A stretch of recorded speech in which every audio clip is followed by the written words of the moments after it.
Hi, in this video tutorial I'll show you how to install IPO files on our iPhone.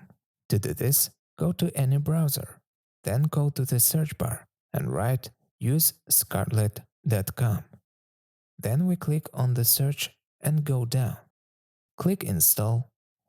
We are thrown into advertising. We return to our site and click on install.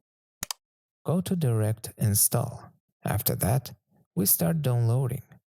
We wait 10 seconds, but you need to know that Scarlet certifications stop working after some time, and your application will stop working and you will have to reinstall the application.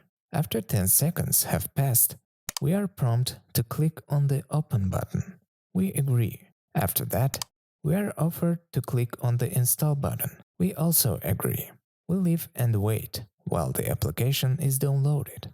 If the download of the application has not started, then you need to wait from 2 to 10 minutes, as there are overload Scarlet servers, and the application does not install immediately. We are waiting for the download. Now we go to the Scarlet application, and it does not open for us.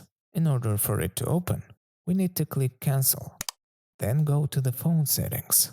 Go down, click on General, go down below, click on VPN and Device Management. And here we see the certificate, which we click on, after which we click Trust and Trust again. Then we go to Scarlet and it opens. We agree with all suggestions, and after that you can download any hacked applications, such as YouTube Plus, Spotify Plus, Instagram, VideoStar, and so on. Thank you all for watching. Subscribe to the channel, turn on notifications, and see you soon.